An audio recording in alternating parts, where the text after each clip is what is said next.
à l'heure, on parlait de méthode comportementale et là, on allait enregistrer une vidéo et tu m'as demandé d'aborder un thème sur l'amour avec toi. Alors, j'aimerais que tu sois plus précise et que tu me poses exactement la question à laquelle tu voudrais que je réponde. En fait, tu vois, par exemple, moi j'ai rencontré quelqu'un récemment et je l'aime bien, je m'entends bien avec lui. Et j'aurais voulu savoir, pour ne pas réitérer les mêmes erreurs du passé, quel comportement je devais adopter vis-à-vis de lui pour qu'on puisse avoir une relation de longue durée, on va dire. Voilà. Est-ce que tu pourrais me conseiller? Ah, l'amour, toujours l'amour. C'est une bonne question, surtout qu'en tout début comme ça de relation, on peut se faire piéger en plus par soi-même. C'est-à-dire que quand on rencontre quelqu'un, on est tout feu tout flamme, on a l'impression qu'il nous pousse des ailes et que l'être qu'on a devant nous est tellement important qu'on met tout en œuvre pour lui plaire, pour le séduire, pour l'attirer. Et à ce moment-là, on commet une erreur. On tombe dans le premier piège que j'appelle le masque. Pourquoi le masque? Parce que tu as dû peut-être le remarquer avec des copines à toi, quand elles sont en compagnie de leur amoureux, tu ne les reconnais plus. Ouais. On a l'impression qu'elles sont différentes, d'avoir affaire à quelqu'un d'autre en fait. Alors soit elles rougissent parce qu'elles sont timides ou elles ont des gestes maladroits, ou au contraire elles sont vraiment extraverties, elles rient à tout bout de champ, jouent les séductrices mais à outrance, et ça n'est plus la copine que tu fréquentes habituellement. Pour les hommes c'est pareil. Ils jouent de leur charme, ils font les petits coqs, et même quand ils sont virils, ils savent jouer de leur sourire, de leur bonne manière, pour vraiment plaire. On n'a que ça en tête, alors on essaie de se montrer sous son meilleur jour. Mais voilà, ce meilleur jour, ce n'est pas toi, et ça n'est pas lui non plus. C'est un personnage comme ça que vous mettez en place, pensant que l'autre va davantage être attiré par vous. Or, ça sonne faux, parce que ça n'est pas un comportement normal. Donc, quand on est dans cet état-là et dans cet état de rencontre, on dégage des vibrations l'un envers l'autre. Et ces vibrations appartiennent à l'univers du superficiel, parce que c'est uniquement l'attirance, la séduction, c'est le jeu de la séduction. Et on peut penser que l'autre est vraiment cet être charmant, ce compagnon charmant, comme il peut penser que tu es vraiment la femme idéale et rêvée. Mais c'est faux, parce que tôt ou tard, ta vraie nature va ressortir, avec tes qualités, tes défauts, ta façon d'être, ta façon de te comporter.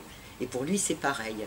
Alors cette vibration et ces énergies que vous émettez de l'un à l'autre ne sont pas de bonne qualité, ils sont de durée vraiment éphémère.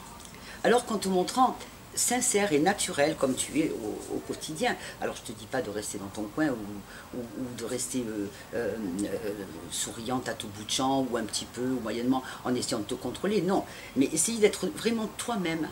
En étant toi-même, là, les énergies qui vont circuler, les vibrations que vous allez échanger, elles seront vraiment chargées de quelque chose de profond et de quelque chose de fort. Et ça, il va vraiment le ressentir. C'est un vrai message que tu envoies. Alors même si la personne ne s'en rend pas compte, si ton compagnon ne s'en rend pas compte, c'est quand même ancré en lui, c'est quand même entré en lui, et ça va rester. Voilà pourquoi c'est important de se montrer authentique, sincère et naturel. Alors, quand tu rencontres quelqu'un, la première des choses, ne surjoue pas la scène, ne mets pas le masque, ne rentre pas comme si tu jouais une pièce de théâtre. Reste vraiment tel que tu es, au naturel. Est-ce que j'ai répondu à ta question? Oui, tu as très bien répondu à ma question, mais je voulais rebondir sur ce que tu venais de dire à la fin, Oui. Par rapport à faire tomber les masques et jouer la scène authentique du film de notre vie. Admettons que l'un des deux soit authentique et que l'autre surjoue la scène, Oui. mais qu'il nous plaît quand même. Comment on peut faire Ben toi, tu continues de rester dans ton rôle de sincérité, dans celui d'être vrai, tel que tu es au quotidien. Et si tu t'aperçois, mais même si tu t'aperçois pas, tu restes quand même attentive. Ça ne veut pas dire de l'espionner, hein, mais tu restes quand même attentive en te disant, est-ce que c'est vraiment lui, ce charmant jeune homme qui me dit plein de belles choses, etc. Ou est-ce qu'il fait cela lui aussi pour me plaire? Est-ce que c'est un jeu? Donc déjà, tu es dans une position différente que de t'imprégner de tout ce qu'il te dit sans chercher à comprendre. Il y a déjà une petite lumière qui va s'allumer au fond de toi. Donc tu vas rester un petit peu attentive et tu vas voir si par la suite, son comportement est cohérent avec le discours qu'il t'a servi ou les actes qu'il a pu faire pour te plaire. Voilà, est-ce que ça répond à ta question? C'est parfait, je te remercie beaucoup, Viviane. Eh bien, je vous donne rendez-vous dans une prochaine vidéo, au cours de laquelle nous aborderons le deuxième piège que nous nous tendons, qui est l'aveuglement. À bientôt.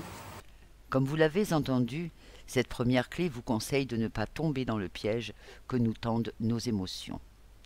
Une fois embarqués par le « il ou elle me plaît, je veux lui plaire », nous pensons maîtriser la situation alors qu'elle nous échappe totalement. On devient une version modifiée de qui on est vraiment. On cherche à notre façon de plaire, d'attirer l'attention, de passionner celui ou celle qui fait battre notre cœur. Or, il faut savoir que quand nous ne sommes pas naturels, les vibrations que nous émettons sonnent faux. Et même si sur le moment, elles semblent séduire notre nouveau partenaire, elles sont éphémères. Ces vibrations appartiennent au langage non verbal. Et comme elles ne nous ressemblent pas vraiment, elles n'ont aucune valeur ni aucune portée dans le temps. De toute façon, votre vraie nature reviendra tôt ou tard au galop. Restez vous-même, sincère, naturel, authentique. L'énergie de la vibration d'amour est immensément puissante. Elle fait ressentir à la personne qui vous plaît ce que vous ressentez. Alors, inutile de tricher. Soyez assurés qu'il ou elle recevra le message non verbal 5 sur 5. Pour rester le plus vrai possible, apprenez à maîtriser vos émotions. Je vous invite à regarder la vidéo 2 et 3 pour découvrir les 2 autres pièges à éviter au début d'une rencontre affective.